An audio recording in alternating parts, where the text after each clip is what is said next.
All right, what's up, y'all? Welcome in.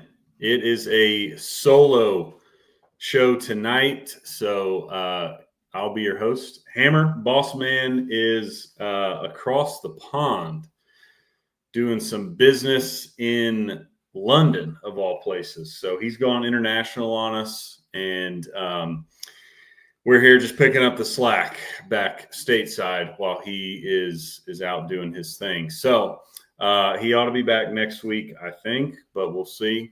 In the meantime, you got me tonight. This is Biscuits and SEC Live. It's our 36th show, so appreciate y'all joining us. We got a big one tonight, pretty much talking all baseball, as you can see over there on the right-hand side. We got some topics about whether the SEC was overrated, some big coaching news across the SEC within the baseball realm, and, of course, the regional and super regional action that we can get into. So, again, thanks for joining us. We are Biscuits and SEC. We're presented by the Steer Agency tonight. Shout out to those guys for supporting the show. And before we hop into it, one last plug. That is to sign up for our Biscuits and SEC newsletter. You can see the link below. You can just go to our website, and it'll pop up and ask you to subscribe. It's a weekly newsletter right now during the off season that we send out on Wednesday morning. And then during the season, usually goes to twice a week on Mondays and Fridays. So obviously, when there's a little more action out there around football, we double up and give you twice a week, but it's free. It just keeps you up to date with everything going on in the SEC, as well as the college athletics landscape at large, I would say. So obviously would really appreciate if you would consider signing up for that. And without further ado, I think we'll hop into it. Again, as a solo hosting show tonight, will probably be a little bit shorter than we would normally go, but I don't know if I've got a full hour solo to ramble on about baseball and what we saw this last weekend. So, as I said, we'll hop into it. The regionals and onto the super regionals. So, really, I don't want to say necessarily fun weekend in college baseball, especially as it pertains to the SEC, because a lot of folks went home. A lot of y'all watching out there probably saw your team, unfortunately, get sent home. As I'm sure y'all know, and as we detailed on last week's show, the SEC got a record 13 teams into the postseason in baseball this year. And naturally, they also broke the record for the amount of teams, I guess, eliminated in the first round, the regional round. I saw that going around Twitter a little bit, which just made me chuckle because it's simple math, really. If you get the most teams in, you're probably going to have a record for the most teams also eliminated, because you go from 64 teams down to 16 teams in the course of a weekend. So there's not a lot of room for all those teams to advance. Of course, we would have loved to seen more SEC teams advance, but we got 4 that are moving on to the supers, and it is what it is. So we'll start with the teams that are moving on, and then we'll get into the more disappointing side of things. But we just want to lead with the winners here, of course, and give them a shout out. So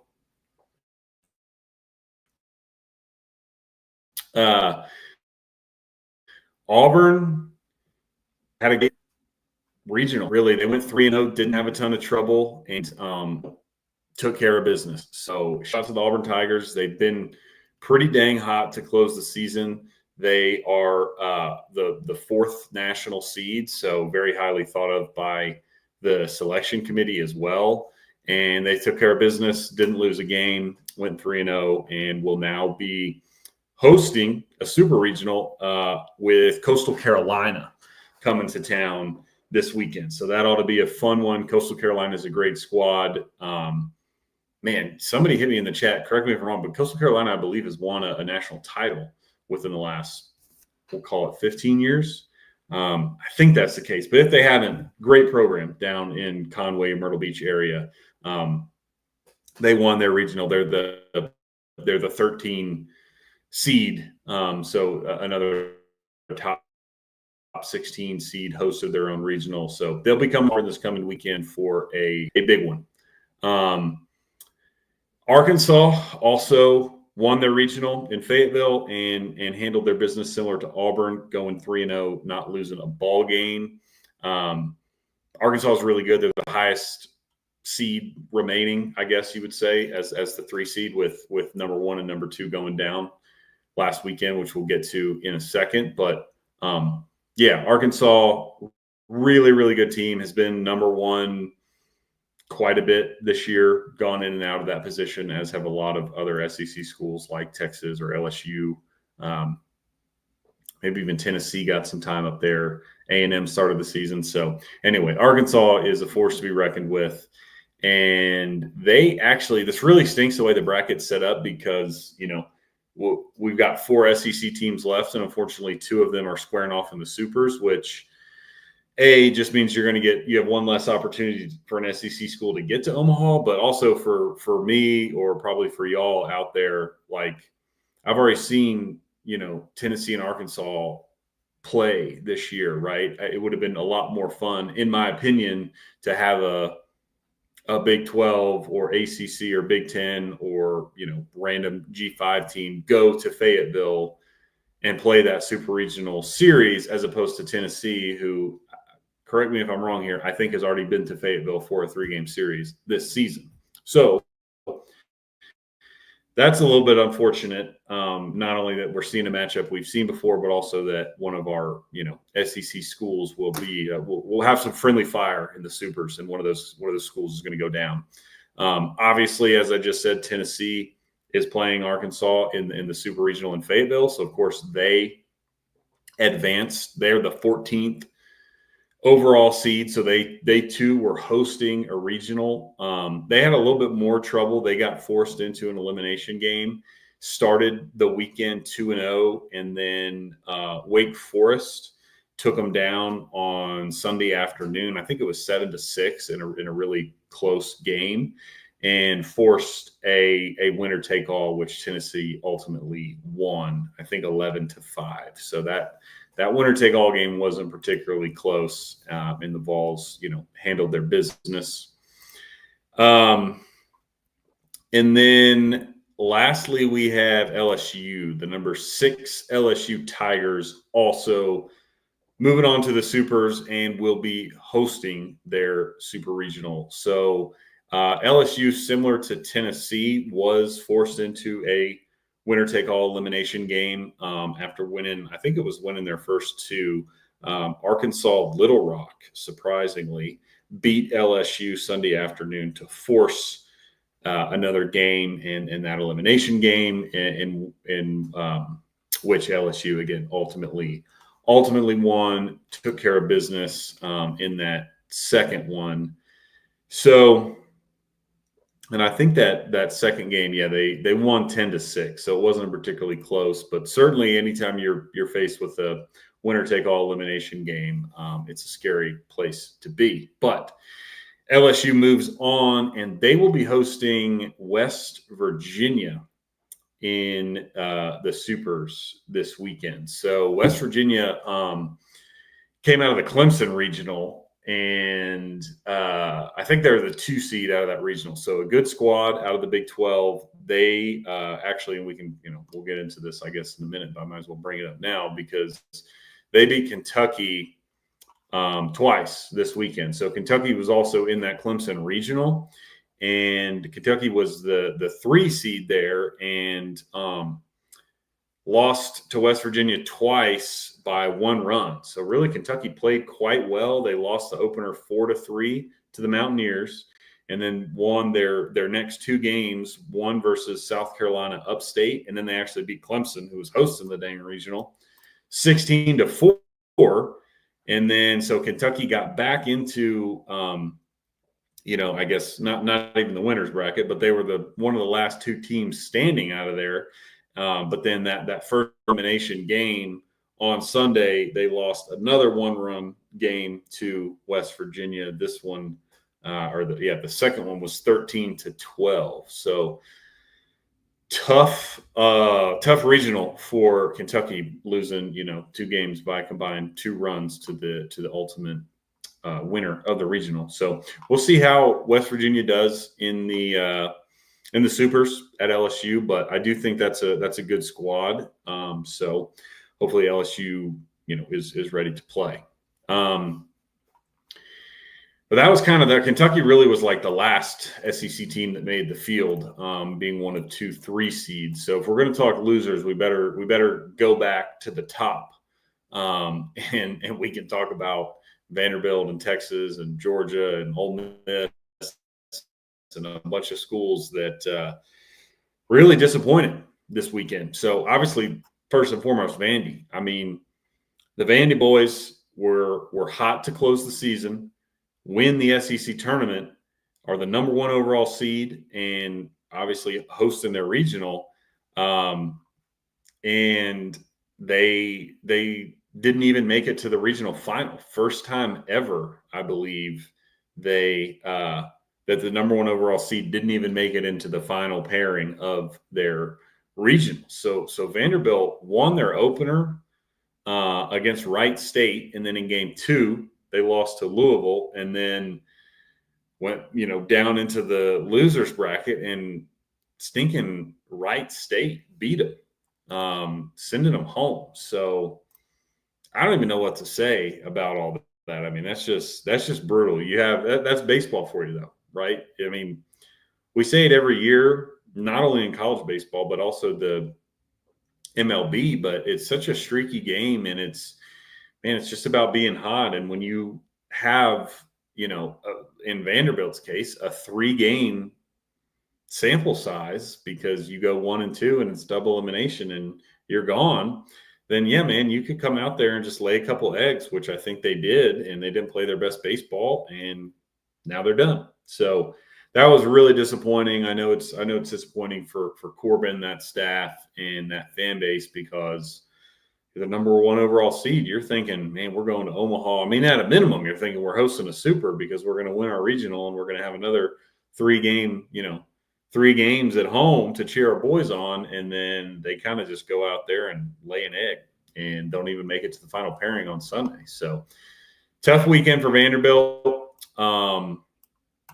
Louisville ultimately won that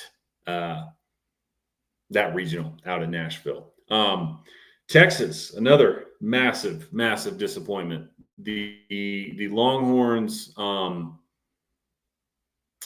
did make it to the final pairing, so they finally were able to get there, but they lost both of their games on the weekend. They went 2-2, and both their losses came to in-state foe UTSA, University of Texas San Antonio. So that always hurts to lose to whatever you want to call them, little brother, but tiny school down the road, an hour down the road south in San Antonio. The Road Runners just really put it on Texas. I mean, they handled them Saturday in the second game, and then Texas beat Kansas State handily to get back and have another matchup with UTSA, in which they'd have to win back-to-back to get UTSA to that double elimination threshold, and lost the first game. So didn't even have a chance to push UTSA towards the brink of elimination.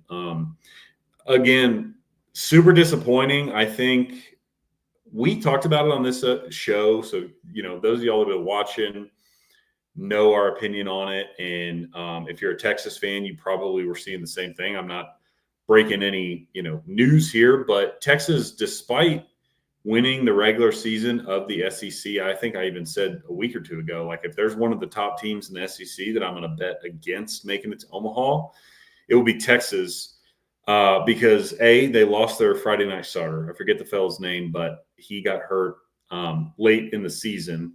So that obviously hurts, but they also kind of stumbled a little down the stretch.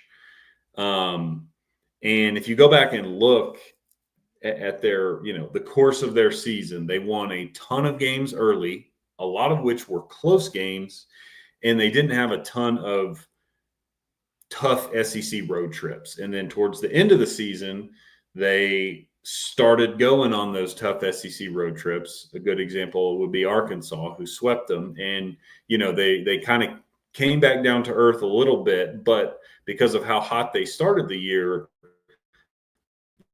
their regular season, overall record was still the best and good enough for a regular season SEC title, which is extremely impressive for Slosh and that staff and team in year one in the SEC. But I just felt like there was a little bit of writing on the wall that, okay, they're down an arm, their best arm. And when the schedule really, got tough, they sputtered a little bit, and just, it's baseball. You can only win so many close games. At some point the scales are going to flip and you're, the breaks are going to go the other way. So I just felt like they although a really good team would have been my, the team of, let's say, the top 8 national seeds, or even the SEC teams hosting. If I was going to place a bet that wasn't going to go to Omaha, I would have thought Texas. You can see I've got an A&M hat on and a ring on. So obviously I'm an Aggie, not trying to be a homer, but truly just, I felt like they were a team that was going to have a hard time getting to Omaha. I did not see them losing, their regional, but that's ultimately what happened. So UTSA moves on out of the Austin Regional. Obviously, we talked about the next 3 national seeds, right? So Arkansas, Auburn at 3 and 4, LSU at 6, all did move on. But we still had 2 more SEC teams that hosted that went down. So University of Georgia was the 7 seed. Would have been hosting a super had they won. And they lost their second and third games. So started the weekend 1-0. I think they beat Binghamton, which is maybe in New York or somewhere, but they beat Binghamton in game 1. And then Duke, the Blue Devils, took Georgia down 6-3, and Oklahoma State finished them off 11-9 in the third game. So pretty poor effort from Georgia, pretty quick exit for them to go 1-2. Again, correct me if I'm wrong here, Georgia Dogs, but I mean, Georgia doesn't host a ton of regionals, so that's super disappointing to get to host a regional, be a top 8 seed, ready for hosting a super, and you just come out and stub your toe, go 1-2, and you're sent packing. Also, not a great look. The Georgia Dogs that are wearing their jerseys, like unbuttoned down to their belly button. I don't necessarily have a problem with that in terms of, whatever, classiness or respect the game. But if you are losing and you're walking around like that, just know you look like a fool. If you're winning and you think you're cool, nobody can say anything because you're winning. But if you got your shirt unbuttoned down to your belly button and you go 1-2 in your own regional, you look like a fool. So maybe next year the Bulldogs can figure out where the rest of their buttons are, button up to the top, be ready for business, and not be so casual out there. The last SEC team, not the last one that was eliminated, but the last one that hosted and was eliminated, is Ole Miss. So the Rebs, also a good story. I mean, they're a storied program, won the Natty a couple of years ago as a 4 seed, if I'm not mistaken. So again, baseball streaky game. It's just about who's hot, but hadn't hosted a regional in a couple of years, especially for as storied of a program as they are. So it was great to see them hosting another one at Swayze, but they couldn't get the job done. They beat Murray State day 1. Did not beat Murray State game 1. Lost to 4-seeded Murray State game 1, 9-6. They bounced back and beat Western Kentucky and then Georgia Tech in the next 2. So they got back to the final pairing, but 4-seed Murray State ends up winning that regional and never lost a game. Beat Ole Miss 12-11 on Sunday. And so Murray State runs the table in Oxford and advances, and the Rebels are sent packing. So tough for them. But they'll be back, I'm sure. I mean, all these teams will be back, right? The ones I reeled off: Vandy ain't going anywhere, Texas ain't going anywhere, Georgia, as long as their coach sticks around, he just signed an extension, they're not going anywhere. And Ole Miss is a great program. The last three, the only other schools I haven't touched on because I did hit on Kentucky. We had Alabama go to the Hattiesburg Regional and just lay an egg, go 0-2. So tough end of the season for Bama, who really was close to hosting a regional. I mean, we talked about it a couple weeks ago on the show. Our pal Jake Thomas, who's our colleague here at SEC After Dark, and also a big Crimson Tide fan and does Tide Talk Live, another Alabama-centric podcast or show. He was asking what they had to do to win the regional or host a regional, And this was I think with 2 weeks left in the season, and they had a couple big series left. He said, well, you got to go to Gainesville and take 2 or 3, and you got to, I don't remember who their other series was against, but maybe LSU or something. But 2 big series would say if you could take 2 out of 3 and win a game or 2 in Hoover, you probably host. And so they were close in the conversation towards the end of the year. So for them to just go down there and not even win a game is definitely disappointing. Although they did just we'll get to that later in our coaching segment. So let's put a pin in that next point. But Oklahoma, another SEC team, they got sent packing. This one was not very surprising to me. I think Oklahoma had a great season. It was a good team, but North Carolina is really good. They're the 5th seed nationally. In my opinion, I know FSU's still in it. FSU's good. I think North Carolina is the class of the ACC on the baseball diamond, and they proved that this weekend. I mean, they just beat Oklahoma twice. So the Sooners won their opening game and then lost the second game to North Carolina. And then Oklahoma turned right around and beat Nebraska again, who they beat in game 1, to get back and play North Carolina again. But the Tar Heels beat them. I mean, Oklahoma beat them.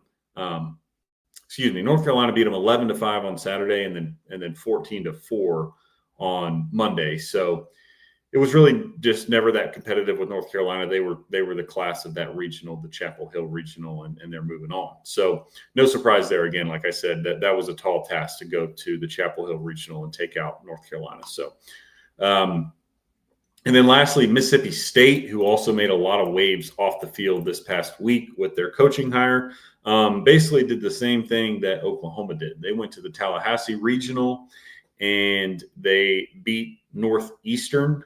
No idea that was even a school. But they beat them twice, beat them in their opening game. Next game, they lost to the regional host, FSU. Turn around, play Northeastern again, beat them, turn around, play Florida State again, and lose and get sent home. So not very surprising that Mississippi State and Oklahoma, ended up losing to the regional hosts. Again, North Carolina, very, very good. FSU, obviously, quite good as well. So that was a giant word salad. Hopefully y'all could keep up there, but that was basically a run through of everybody's regional, how they did, where they ended up. So to recap, this is our super regional matchups, courtesy of our friends over at SEC Baseball on Twitter. So Louisville is facing off against Miami, Florida State and Oregon State, and North Carolina is hosting Arizona. Coastal Carolina heads to Auburn. UTSA, Meep heads out to Los Angeles to take on UCLA. Murray State, the Cinderella story 4 seed, will go to Durham. LSU is going to be hosting West Virginia, and Tennessee is heading to Arkansas. So should be fun. Again, we've got a chance, I guess, at most for 3 SEC teams to make it. We're guaranteed, I suppose, 1, in that Tennessee or Arkansas will be there. So we'll see, if Auburn can handle their business at home against Coastal Carolina, and if LSU can handle their business against the Mountaineers of West Virginia. But either way, I think we're in for a great, super regional and College World Series. It always is. These games are crazy competitive, crazy fun, back and forth. So get ready for it this weekend. It'll be a good time. All right.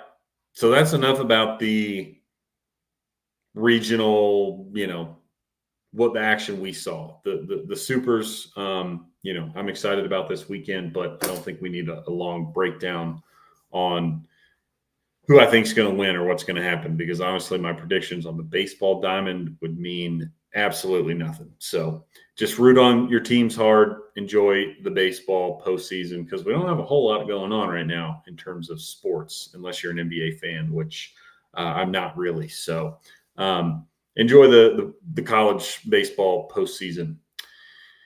The next topic I wanted to dive into is the SEC baseball coaching updates. So I mentioned this is a baseball-centric show tonight, and we've got quite a bit of news off the field as well within the SEC. So the biggest news, obviously, that came down was the Brian O'Connor to Mississippi State news. So I was honestly really surprised when this news broke. Again, if you've been watching the show, you probably heard Boss Man and I a couple of weeks ago poo-poo this, saying Brian O'Connor's not leaving. He has been approached many times by many SEC schools. I can think of Texas, LSU, and Texas A&M at various points over the last decade or so, reaching out to O'Connor and not getting anywhere. Obviously, he stayed loyal to UVA and remained in Charlottesville. But Mississippi State lured him away. I guess the timing was right. The money was right. Whatever is going on at UVA behind the scenes that we're not privy to, or he just thought that Mississippi State was, a better opportunity than anything he'd been presented with before. Who's to say? But the reality is Mississippi State just hired a hell of a baseball coach, and somebody that I think is going to have them competing in the SEC. And obviously, if you're competing for SEC titles, you're competing for, Omaha. I think he will have them competing at the highest level right away. So a little background, I guess, Boss Man and I are brothers. We grew up in part-time or partially in Texas and then partially in Virginia. We moved out there and lived in Charlottesville. So I have been to a ton of UVA baseball games.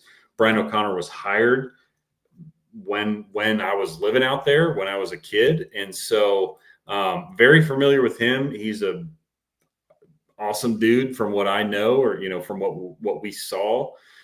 He was at UVA for 21 years. The Cavalier baseball program before he got there was really, really terrible. And in his 21 years, he took them to 7 College World Series appearances and won 1 national title. So if he can do that at UVA, which has no baseball history, and I'm not going to say doesn't care about baseball, because O'Connor made them care about baseball, but does not have the passion that Mississippi State does.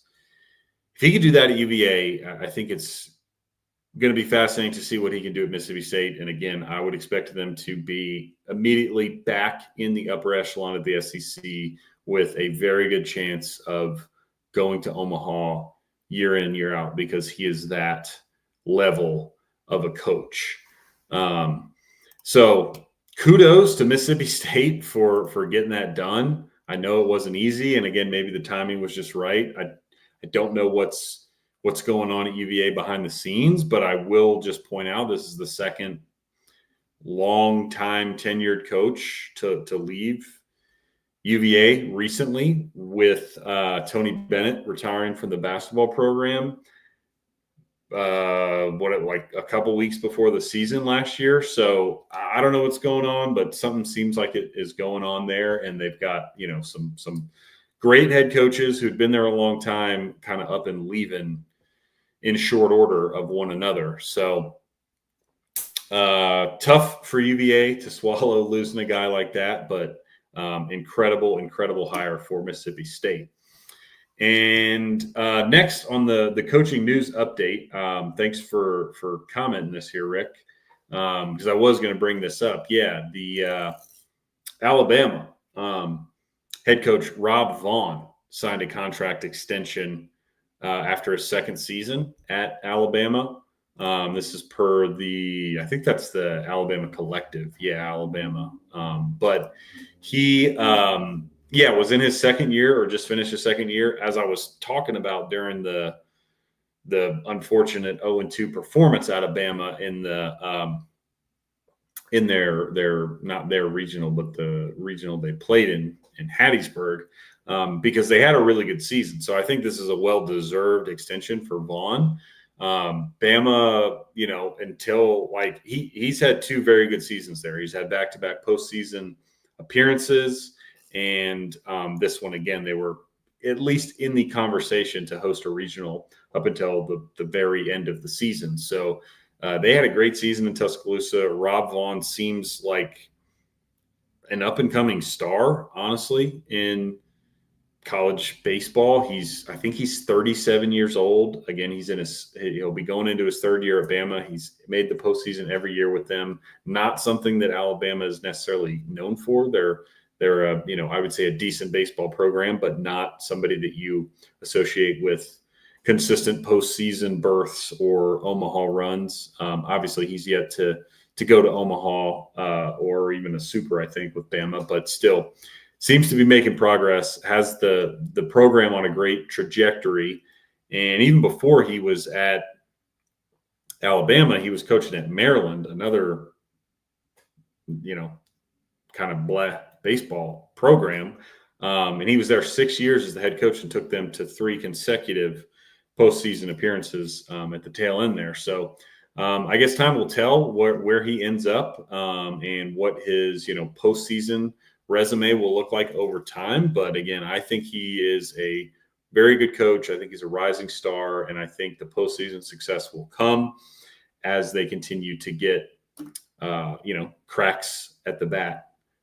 No pun intended there with the baseball team. But as the more you get to the postseason, the better chance you're going to make a run one year because you just get hot. So I think it's a great move by Bama to lock up Vaughn long term. There was actually a report on that too. I saw from Kendall Rogers at D1 Baseball, who, if you don't follow him, I think does the very best job of anybody covering college baseball. But he said and this probably helps spur this extension on, is that A&M was back channeling a little bit and at least contacting Vaughn to see if he'd be interested in their job. And obviously he, wasn't, or A&M didn't get far enough. Who knows? But he has an extension at Bama now, which I think is good for him, obviously, and I think it's good for Bama's program. So to segue that into the last one, Texas A&M reportedly was back channeling and reaching out to Rob Vaughn, among others, to see if they would be interested in the Aggies head coaching position, which of course was not open because Mike Early was the coach whenever they were asking people, and remains the coach. So A&M athletic director Trev Alberts put out a statement. I think it was Monday, maybe, but basically just said Mike Early will return. It was one of those, we had a long meeting about the direction of the program, blah, blah, blah, blah, and he'll be back in 2026. So again, I'm an Aggie. I thought probably he deserved to be fired for this season, and had they fired him, would have had no regrets about it. A&M started the season preseason number 1, became the first preseason number 1 team to not even make the postseason. Just a really, really crappy year. Went 11-19 in the SEC, 30-26 overall. I think we're going to see here in the next few weeks, there's going to be quite a few A&M kids drafted. They had a good team. Their pitching staff was good. They for some reason couldn't hit the ball despite, a lot of really good hitters in that lineup.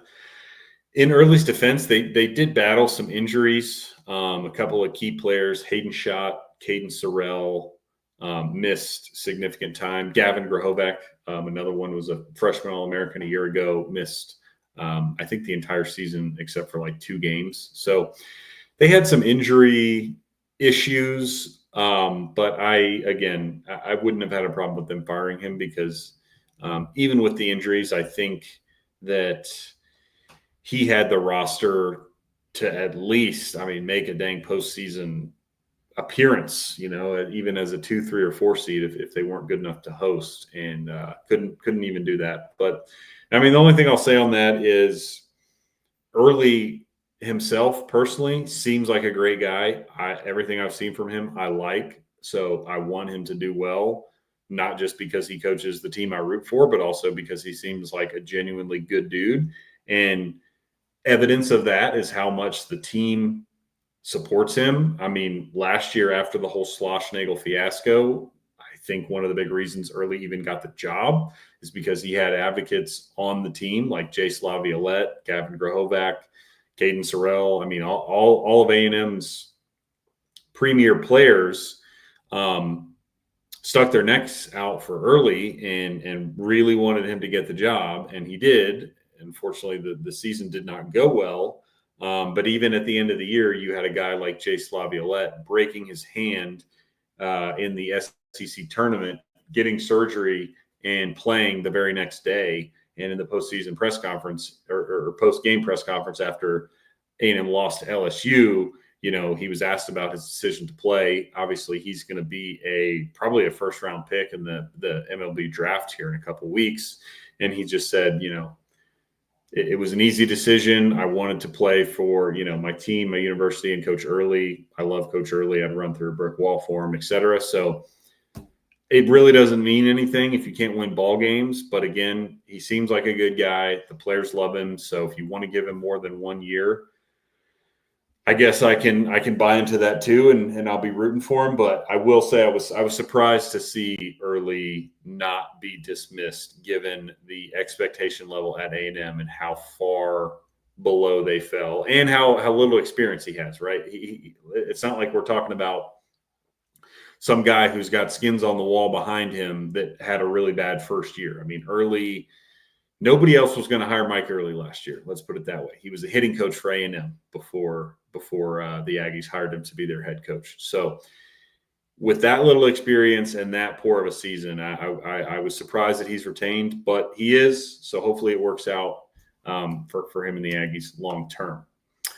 That was all the SEC, coaching news or off the field news. There's been some stuff going around about football, but frankly, I'm tired of talking about hypothetical playoff scenarios until we get some more movement there. We're not going to talk about it, especially when we got this baseball stuff going on and I'm running a solo show. But the last thing I want to talk about, it somewhat relates to football because we've been seeing a lot of this with some of the playoff formats that have been proposed. It seems like everybody outside the SEC is up in arms about something with or in relation to the SEC. Oh, they're doing this or they're doing that or they're overrated. They're not that good. They always get the benefit of the doubt. A lot of whiners out there, especially on social media and Twitter. If you're not on Twitter, God bless you. It's probably a much better life. And I would not be on Twitter were it not be for trying to do this show. But it spilled over into baseball, as you would expect. People, because the SEC got 13 teams into the postseason tournament and 9 of them got eliminated and only 4 advanced, everybody's all over Twitter and the internet going, oh, man, the SEC was overrated. The baseball, they just get the benefit of the doubt and they're no good. So we're here to answer the question, was the SEC overrated in baseball this year? the name of our show is Biscuits and SEC. So I assume you know what I'm going to say. And the answer is no, the SEC was not overrated. So first of all, before we even dive into any numbers here, as I said from the very top of the show, baseball is such a streaky game. And, a 3 or 4 game sample size happening one weekend out of the season does not mean that, Team X or Team Y is overrated because they went, they lost 2 of those games and got eliminated. It's revisionist history, right? To say, they didn't perform in the postseason, so they weren't actually any good. And it's similar to me to, March Madness, right? Like it's a 1 game sample size. Anything can happen in 1 game in March Madness, and it often does. Very similar in college baseball. Like it's such a small sample size when you're playing 50 plus regular season games. So to just ignore the 50 plus regular season games and say, because 9 teams got eliminated and only 4 advanced, then the SEC was just overrated and they just got the benefit of the doubt. I just think that's bogus, and I think that's people are saying that don't watch any SEC baseball all season, or don't watch much of it, and then when it comes to the postseason, they're licking their chops, hoping this happens just so that they can say the SEC was overrated. But that's just my opinion. Our friends over at SEC Baseball on Twitter did put out a little graphic here to emphasize this. So I think one of the prevailing arguments or narratives, whatever you want to call it, of the anti-SEC baseball crowd is similar to, it's the same argument they make in football, and that is, the SEC teams inherently are overrated or overinflated, or their rankings are overinflated because everyone thinks they're good. So when you lose a conference game, or in baseball, a conference series, people just say, that team you lost to is really good, and so it's a quality loss, or it's not going to hurt you as bad as losing to, I don't know, Boston College, or some of the Wisconsin or Nebraska, whoever, like some of these baseball programs that maybe legitimately are not good. And our friends over at SEC Baseball put a graphic together to kind of just put this to rest, right? So the first, his point there, right? Like a college football talking point is not really valid for college baseball. And that's a great point because, again, the sample size is so much larger. You're playing 12 regular season games in college football, and you're playing, again, 50 plus, almost 60 if you count the tournament in some cases, or over 60. If you're talking baseball. So we actually have a legitimate sample size here to go off of. So this tweet here, he's responding. So the tweet that he's responding to says, the SEC lives off the circular logic included in stacking a preseason top 25 and then using that to try and convince everyone that, well, so-and-so lost, but they lost to another SEC team, so it's a quality loss. So again, random user on Twitter is saying the SEC is overinflated. They're stacked in the preseason rankings. And then so when they end up losing to each other during conference play, it's considered a quality loss. Well, SEC Baseball over there came with some receipts, replied to this tweet, and shows here, we've got a non-conference strength of schedule. The SEC, on average, had the strongest at 128 compared to 141 of the ACC, 135 of the Big 10 or Big 12, and 154 of the Big 10. So non-conference, according to the math nerds out there, right, that are calculating strength of schedule, RPI, et cetera,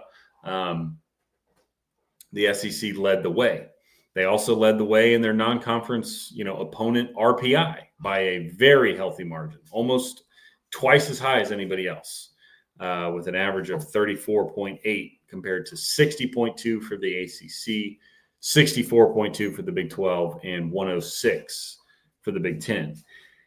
And the cherry on top, not only did they have a stronger, strength of schedule on average as a conference, not only did they have a stronger non-conference RPI as a conference, they also had the highest winning percentage, winning 83.9% of their games compared to 76.6 for the ACC, 69.3 for the Big 12, and 61.9 for the Big 10. So again, no, the SEC baseball as a league was not overrated this year. They proved how good they were over the course of the regular season and in the non-conference, not just playing each other and getting credit for, what adversaries would say are bogus quality wins or losses. They played a stronger out of conference schedule on average, and they won more games than anybody else. So I think the proof is in the pudding. The proof is also in the pudding, just as it is in football. When you look at the MLB draft, look over the last 10 to 15 years of who's making super regionals, who's going to Omaha, who's winning titles. Like, it's littered with SEC programs. The SEC baseball, it's not overrated. Did they have a tough weekend last weekend? Absolutely. Your number 1 overall seed Vandy, your number 2 seed Texas, number 7 Georgia, number 10 LSU, all hosting regionals and lose. Tough, but I'm not going to let one weekend and 3 to 4 game sample sizes dictate, my opinion on a specific team or a league. This is baseball. Crazy things happen. Teams get hot, teams get cold. And if you're just playing a 3 to 4 game set, 2, 3, 4, 5, whatever you end up playing, then you're going to have some anomalies out there. And I think that's what we got. So just keep those statistics in your back pocket if you got any SEC haters in your life that are going to tell you that, how overrated the league was. But ultimately, it really doesn't matter because I just like watching college baseball. There is still 4 SEC teams to, watch and enjoy.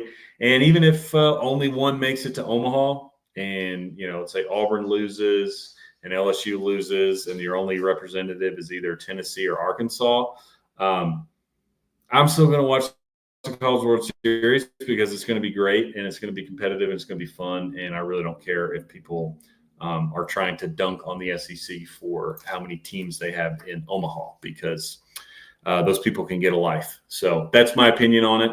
And they're not overrated. So that's the definitive statement from Biscuits and SEC.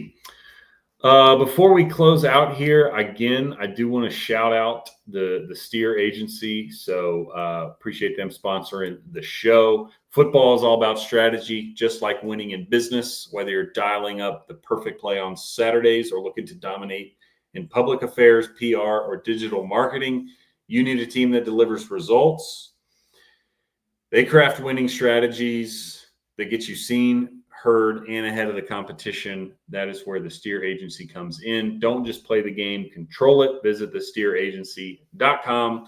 Take your brand to the next level. All right. Since it's just me tonight and I've already rambled on for 49 minutes, we do not have a Biscuit of the Week or a Muschamp Coach of the Week. So we'll see y'all next week. Hopefully Bossman will be back from his overseas gallivanting. And we'll have the whole crew back. But appreciate y'all tuning in tonight. Enjoy the Super Regionals.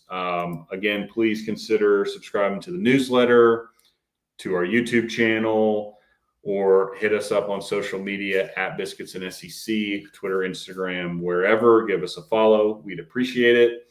And that is all. So appreciate y'all. Have a good rest of the week.